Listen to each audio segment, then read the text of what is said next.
आज मैं रिव्यू करने जा रहा हूँ ये कॉम्पैक्ट सा दिखने वाला 60% मैकेनिकल कीबोर्ड। जी हाँ, मैं इसे यूज कर रहा हूँ फॉर ओवर 1.5 years। तो सोचा क्यों ना इसका रिव्यू बना दूं। इस रिव्यू में हम जानेंगे कि मेरा एक्सपीरियंस कैसा रहा इस कीबोर्ड के साथ, इसके प्रोज कॉन्स, क्या अच्छा है क्या बुरा है, और जानिए क्या आपके लिए सूटेबल है या नहीं। सब कुछ डिस्कस करेंगे इस वीडियो में। But before starting let me tell you एक डिस्क्लेमर कि ये वीडियो स्पॉन्सर्ड नहीं है, just like my rest of the videos. तो आपको जेन्युइन ऑनेस्ट रिव्यू मिलेगा। Let's start. Reddragon K616 FIS Pro 60% keyboard will cost you about 3,290 rupees and you can see it has got a 4-star rating। K616 एक 60% keyboard है, तो एक full size keyboard कुछ ऐसा दिखता है। नमपैड कीज राइट साइड में 1 to 10, उसके बाद एरो कीज दिए होते हैं, और अगर हम ये नमपैड, एरो कीज और टॉप के 3 कीज को निकाल दें तो बन जाता है हमारा 60% कीबोर्ड। तो इस बॉक्स में हमें मिलता है ये 60% कीबोर्ड ग्रे और वाइट की कैप्स के साथ। आप देख सकते हैं इसकी थिकनेस और थोड़ा सा स्लांट दिया हुआ है, हाइट है, एक एंगल है जो टाइपिंग के लिए काफ़ी कंफर्टेबल रहता है। और अगर आपको एक्स्ट्रा हाइट चाहिए तो you can flip this open, यहाँ से इसको आप ओपन कर सकते हैं। कनेक्टिविटी के लिए आपके पास 3 ऑप्शन है। राइट में ब्लूटूथ है, लेफ्ट में USB है। तो अगर मैं USB रिसीवर को लगाता हूँ अपने लैपटॉप में और इस स्विच को लेफ्ट की तरफ मूव करता हूँ तो मैं USB कनेक्टर के थ्रू कनेक्ट कर सकता हूँ, या तो मैं ब्लूटूथ इनेबल करके इसको भी यूज कर सकता हूँ। वायर्ड कनेक्शन भी आप कर सकते हैं। आप USB-C पोर्ट से डायरेक्ट अपने लैपटॉप को इस कीबोर्ड से कनेक्ट करके यूज कर सकते हैं। तो 3-वे कनेक्टिविटी दी गई है। उसके अलावा ये वायर मिलता है। ये USB-C वायर की लेंथ ठीक ठाक है और इसकी क्वालिटी भी अच्छी है। उसके बाद आपको 4 स्विचेस मिलते हैं। आप देख सकते हैं ये रेड स्विचेस हैं, तो अगर आपको रिप्लेस करना है कोई भी स्विच आप कर सकते हैं। की कैप्स निकालने के लिए, क्लीन करने के लिए या रिप्लेस करने के लिए ये पुलर्स हैं, इनका यूज़ कर सकते हैं आप। इनको ऐसे लगाना होता है और ऐसे पुल करते हैं। ये देखिए इस तरह से ये की कैप निकल आता है, और दोबारा लगाने के लिए आपको इनको ऐसे पकड़ के जेंटली पुश करना है और ये लग जाएगा अपनी जगह पे। आपको इंस्ट्रक्शन मैनुअल मिलती है और डाउनलोड करना है तो QR कोड भी दिया हुआ है। इंस्ट्रक्शन मैनुअल में सारी सेटिंग्स, सारे RGB सेटिंग्स, फंक्शन सब कुछ दिया हुआ है, तो ये गो थ्रू कर सकते हैं आप। अगर आपने लाइफ में मैकेनिकल कीबोर्ड कभी यूज नहीं किया है तो कुछ चीज़ें मैं आपको बताता हूँ। मैकेनिकल कीबोर्ड के अंदर स्विचेस जो हैं वो मैकेनिकल होते हैं, यानी कि स्प्रिंग, लीवर। तो एक बेसिक डिफरेंस है मैकेनिकल वर्सेस मेम्ब्रेन कीबोर्ड में। इनफैक्ट मैकेनिकल कीबोर्ड इसी वजह से फेमस है, because of the switches. Clicky bumpy sound आता है जो काफी अच्छा लगता है, और अगर आप गेमर हैं तो आपके लिए वो टैक्टाइल फीडबैक काफी हेल्पफुल होगा। तो ये जो स्विचेस हैं ये कई तरह के आते हैं, इनको कलर से डिनोट किया जाता है, बट बेसिकली ये 3 होते हैं जो मैं स्क्रीन पे दिखा रहा हूँ। यहाँ पे रेड स्विच लीनियर होता है जिसमें बम्प और क्लिक का साउंड नहीं आता है, और ये ब्राउन स्विच है जो कि टैक्टाइल होता है, टैक्टाइल बम्प रहता है, हालांकि क्लिक का साउंड नहीं आता है। और सबसे ज्यादा क्लिकी और नॉइजी स्विच है ब्लू। इसमें सबसे ज्यादा टैक्टाइल बम्प और क्लिक मिलता है, और ये गेमिंग के लिए प्रेफरेबल है।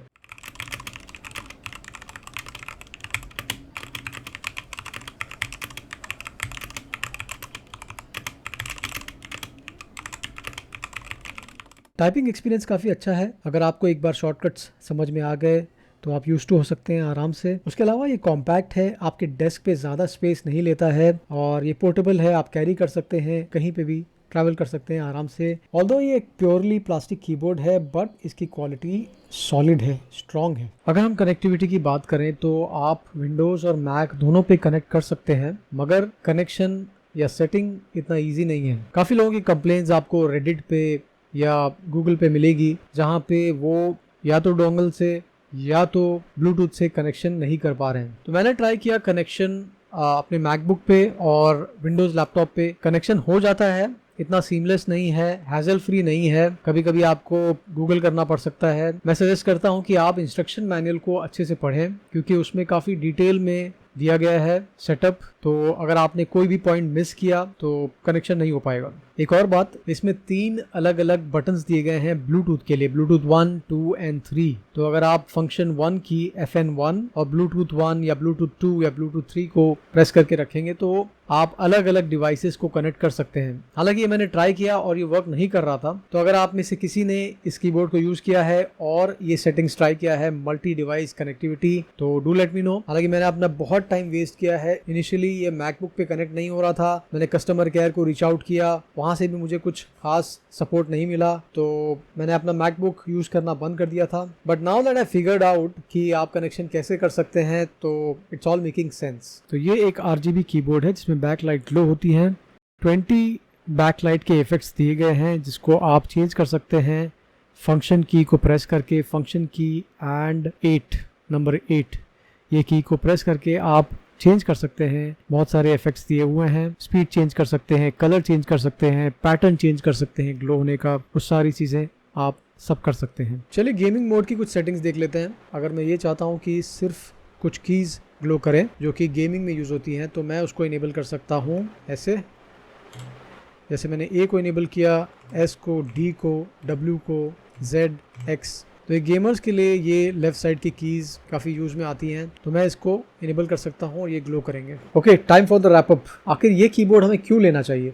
Number 1, compact, extremely compact, 60% keyboard है, वायरलेस है, ना वायर का झंझट, आपका डेस्क क्लीन रहेगा, वायर का क्लटर नहीं होगा डेस्क पे। उसके अलावा इसका लुक एंड फील अच्छा है, प्रीमियम है, and the monochromatic keys, these are nice, subtle looking, and portability, you can easily keep it in your bag, carry around, सारी चीजें कर सकते हैं आप। Secondly, the RGB 20 backlight effects मिलते हैं जो कि आपने देखा, तो अगर आप RGB के फैन हैं that is for you। Number 3, इसकी बैटरी लाइफ decent है, 5 to 7 days on a rough regular use, no problem। Then comes the price, 3200 में आपको ये सारे फीचर्स के साथ एक वायरलेस मैकेनिकल कीबोर्ड मिल रहा है, so I think ये एक प्लस पॉइंट है। उसके बाद कनेक्टिविटी, आप 3 तरह से इसको कनेक्ट कर सकते हैं, 3 modes. Number 1, the wired mode, जहां पे आप वायर कनेक्ट करके डायरेक्टली यूज कर सकते हैं। सेकेंडली, द ब्लूटूथ, आप ब्लूटूथ के थ्रू इसको कनेक्ट कर सकते हैं। And third is the dongle, आप USB डोंगल से किसी भी लैपटॉप पे, किसी भी कंप्यूटर पे कनेक्ट कर सकते हैं easily.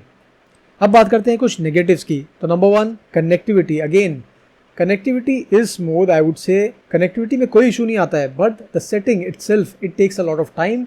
Sometimes you might get confused, you might get lost। तो कनेक्टिविटी का जो प्रोसेस है उसमें काफ़ी हैजल है, तो अगर आप इंस्ट्रक्शन मैनुअल को सही से पढ़ते हैं and you follow the instructions, it will be smooth। Second is the reliability factor। Red dragon में कहीं ना कहीं वो reliability factor मिसिंग है। अगर आप कस्टमर केयर को कॉल करेंगे तो आपको प्रॉपर रिस्पॉन्स शायद ना मिले, हालांकि उनका टिकटिंग सिस्टम है, सारी चीज़ें हैं, but I found it not that great। Alright, ये कीबोर्ड किसके लिए? अगर आप प्रोग्रामर हैं, कोडर हैं, इनिशियली आपको इशू आएगा because you are used to that arrow keys। आप लाइन को ट्रैवर्स करते हैं, नेविगेट करते हैं ऊपर नीचे, तो आपको एरो कीज शुरू में नहीं मिलेगा because you are used to that right side arrow keys, right? तो once you get used to it, things will be sorted। तो I would say ये कीबोर्ड गेमर से लेके प्रोग्रामर तक सब यूज कर सकते हैं, बट उसकी कंडीशन ये है कि आपको थोड़ा फ्लेक्सिबल होना पड़ेगा इन टर्म्स ऑफ शॉर्टकट्स। तो अगर आप शॉर्टकट्स रिमेंबर कर सकते हैं, कॉम्बिनेशंस एंड ऑल, तो डेफिनेटली ये 60% कीबोर्ड आपके लिए है। Otherwise if you have problem adjusting to the shortcuts, then I think you should go with the full size keyboard, जहां पे आपको सब कुछ सामने मिलता है without the need of pressing multiple keys. But then you will have to compromise on the real estate. आपका desk space लेगा, एक 100% कीबोर्ड काफ़ी बड़ा होता है, बल्कि होता है, तो काफ़ी जगह ले सकता है। I personally like a keyboard which is small, compact and wireless. That was the criteria. Alright, that's a wrap up. I hope आपको ये वीडियो अच्छा लगा। Hit that like button, it helps me with the algorithm, and do share it. And if you haven't subscribed already, you can subscribe and go and check out my play list, जहाँ पे और भी कई सारे gadgets के review हैं। Thanks for watching.